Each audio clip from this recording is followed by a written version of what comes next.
Dios es soberano. Y aquí viene un tema muy importante. Dios es creador y Señor. Entendamos la palabra Señor como dueño. Dominar es señorearse o aseñorearse. El día del Señor, domingo, viene de Dominus, del día de, justamente, del Señor. Entonces Dios es soberano de la vida y de la muerte. El ser humano es administrador, ministro o servidor de su existencia. Eso como punto de referencia. Luego, ¿qué dice la Biblia sobre el suicidio? Y si alguien se queda con elementos particulares, se va a encontrar con algo incluso que es un poquito llamativo, porque en la Biblia, cuando se refiere, no hay una particular condena a algunos suicidios. Por ejemplo, en Saúl y su escudero más bien se alaba. Ellos se traspasan con su espada, ¿se acuerdan? Cuando hay una guerra y ellos están perdiendo la guerra y en vez de ser tomados presos, ellos se hacen atravesar con su propia espada.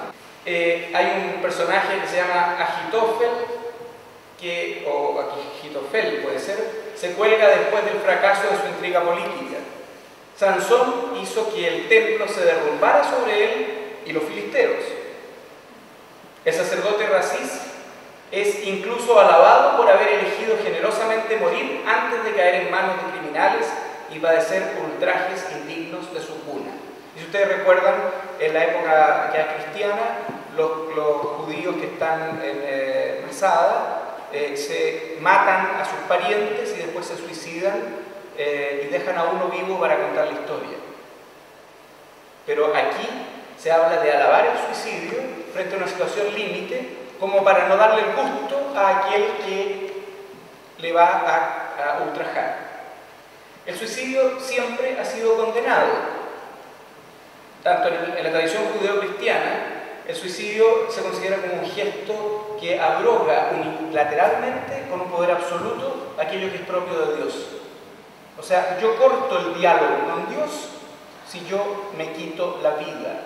Y acuérdense, en el concepto judeo-cristiano, la vida nos es dada, es un don, y cualquier don no se puede rechazar. Por lo tanto, si nos es dada, desde que empieza hasta que termina, sigue siendo un don, un regalo. Cortarla, en cualquiera de sus formas, sería un rechazo a ese don divino. El argumento, entonces, bueno, lo vemos ahí. Dios es el dueño de la vida, dueño, Señor. Enfoque tradicional del problema. Primero, un punto bien importante, el tema del suicidio directo, ¿ya? Después ellos nos hablarán de sus áreas profesionales y de hecho la Iglesia Católica en su doctrina tradicional hizo un cambio profundo, lo vamos a ver, cuando se dio cuenta que la psicología y la psiquiatría mostraban que el suicidio no era solo una cosa directa, o sea, como un acto consciente de que la muerte, como libertad y conocimiento de causa, dice: yo no quiero vivir. Me explico mejor. Cuando una persona sana y buena puede decir: yo ahora corto mi vida conscientemente, es muy distinto que una persona esté con una depresión profunda o frente a una situación de precipicio y que elija tirarse por el precipicio. ¿Se fijan? Entonces, por ejemplo, los filósofos ya muestran, Séneca condena el suicidio cometido solo por deseo de morir, mientras que lo aprobaba cuando era un gesto de dignidad y de valor. Platón veía en él un acto de insubordinación contra la divinidad. Aristóteles lo consideraba un acto vil, contrario al bien social. Los neoplatónicos veían en el suicidio un impedimento a la plena liberación del alma y al cumplimiento de la vida terrena, de la plena explicitación de las posibilidades del hombre. El cristianismo condena el suicidio desde sus inicios. Los padres de la Iglesia, los primeros teólogos que hay después del cierre de la Biblia, afirman que la vida es un don de Dios y el hombre es solo su administrador. Entonces no se puede hacer una especie de auto-homicidio o suicidio. Se refiere a numerosos casos de suicidio perpetrados en momentos. Hay un caso especial, porque hay momentos en que el juicio de estos padres de la iglesia llega a ser positivo, así un poco como en el Antiguo Testamento, porque lo equiparan a un suicidio religioso, casi como el martirio. ¿Ya? No se trata de una decisión orgullosa de entregar la propia vida, sino más bien un gesto realizado como un movimiento divino, como una respuesta heroica a una inspiración divina por una situación dramática. Casos que ocurrieron en esos momentos. San Agustín, acuérdense que San Agustín hace una traducción de la terminología bíblica, siglo IV, donde ya el cristianismo se empieza a desperdigar por el imperio, el mundo de la época, y él traduce desde la filosofía platónica la doctrina cristiana a un concepto de términos que sean más comprensibles para la mayoría de la gente que no conocía la cultura judía. San Agustín es el que trata más por extenso el tema, partiendo de la idea de que matarse es rechazar el dominio de Dios, de nuevo dominio, señor, ser Señor sobre nuestra existencia, y por lo tanto, malo en todo caso. Santo Tomás de Aquino dice: motivos de ilicitud del suicidio, va contra la ley natural. San Agustín tomaba a Platón, de la filosofía platónica, traduce, esto en términos muy básicos, la terminología bíblica a la terminología de la filosofía platónica, que era la que se usaba en esa época, para que aquellos que no conocían el mundo judeo-cristiano pudieran conocerlo. Santo Tomás, por su parte, toma la filosofía aristotélica y traduce la doctrina de la Iglesia, y entonces dice: esto va contra la ley natural de la autoconservación y del amor a sí mismo. Por lo tanto, es algo inapropiado. ¿Por qué? Y aquí viene un elemento importante que lo puedo vincular con lo que estaba hablando Sandro. Todo hombre es parte, el ser humano, entiéndase filosóficamente, es parte de un todo representado por la comunitas. Yo soy parte de un todo representado por mi comunidad. Y por lo tanto, si yo practico el suicidio, estoy haciendo una injuria comunitatis, una injuria a la comunidad.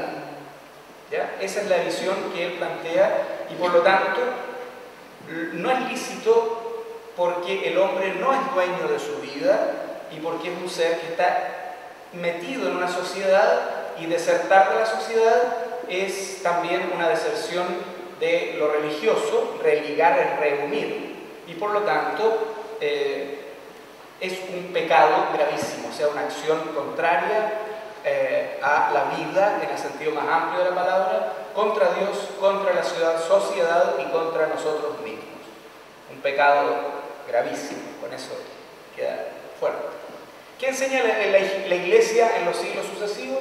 Podríamos destacar a Pío XII en 1958, que dice: un contrasigno de la ausencia de la fe o de la esperanza cristiana. En Gaudium et Spes 27, esto del Concilio Vaticano II, disculpe que sea un poquito largo, pero es un artículo entretenidísimo.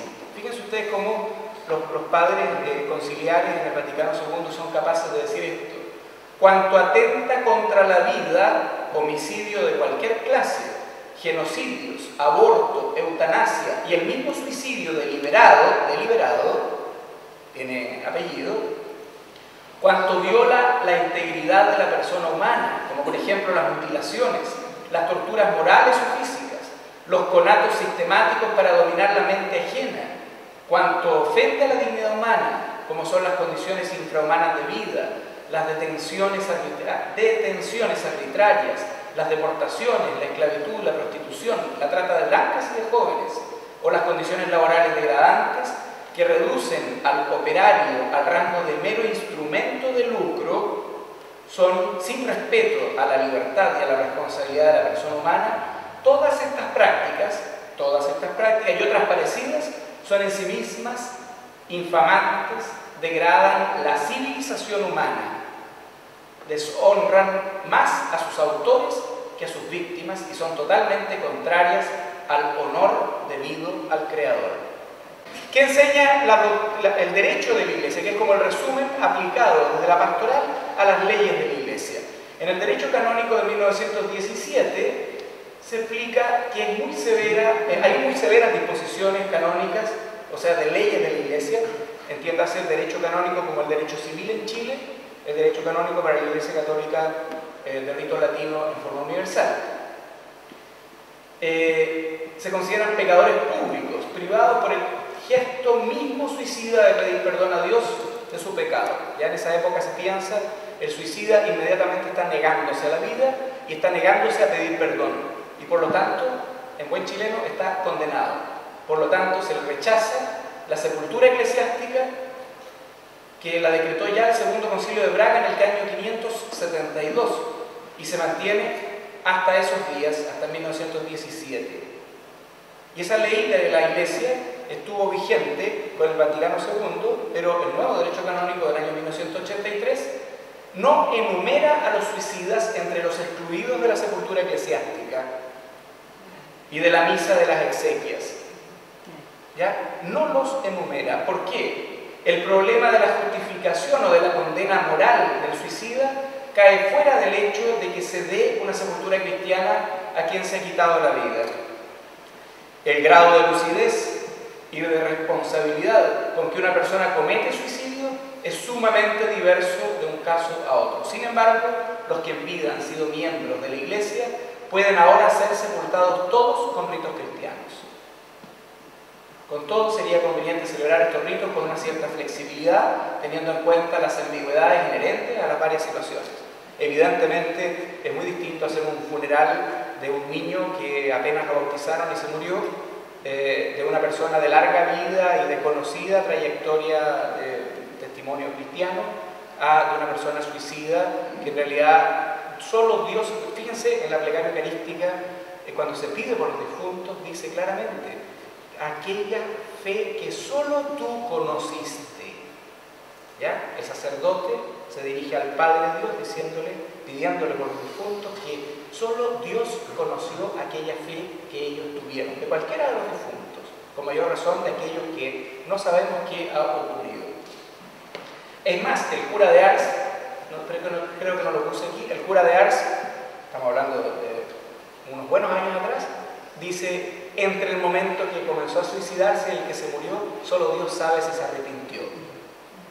Fíjense cómo el famoso cura de Ars, San Juan María Vianney, es capaz de vislumbrar eso mucho antes que la doctrina de la Iglesia lo especifique concretamente.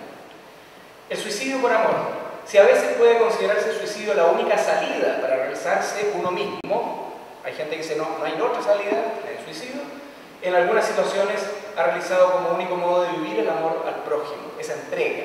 ¿Ya? Hay gente que se suicida, o podría llamarse suicidio, aquella actitud de entregarse a la muerte sabiendo que se puede salvar a otro, por ejemplo. En la fe en Cristo, que se hace solidario del pobre y del oprimido, el creyente comprende que el sufrimiento, la lucha no violenta, la oración tiene un significado y un poder de liberación más fuerte en su debilidad que por el medio violento o que por el medio suicidio. Pero evidentemente no se puede deducir de la fe la absoluta irracionalidad de un comportamiento vivido como deseo de liberación para los otros y como afirmación de la propia fe en el bien. Una conclusión gigantesca, pero es que no veo otra forma de poder resumir lo irresumible. La fe en Dios, este es con mayúscula por si acaso, Señor de la vida, con mayúscula también, más que demostración, se convierte en llamada a administrar responsablemente el don recibido y hacer perceptible su significado en cada situación. O sea, nuestra fe es un don de Dios y por lo tanto es parte de nuestra vida y hemos de responder a ese llamado, y en el intento de indicar modalidades concretas para ello es particularmente interesante la intuición citada por Santo Tomás, según el cual el suicidio es injuria comunitatis. ¿Ya? Entender lo que es una forma de injuriar a la comunidad. De hecho, al terminar los derechos y deberes, nuestra cultura occidental está atenta sobre todo a definir la autonomía, la libertad y la dignidad del individuo. En este sentido, no se comprende por qué, en algunas condiciones o circunstancias antes recordadas, el hombre no ha de tener derecho a disponer de su vida. En cambio, sí, como en la visión de Santo Tomás, se considera a todo hombre parte de un único designio salvífico universal, parte de una comunidad. recuperar este significado social, histórico y solidario de la persona por el que cada uno siempre, en cualquier situación, está constitutivamente ligado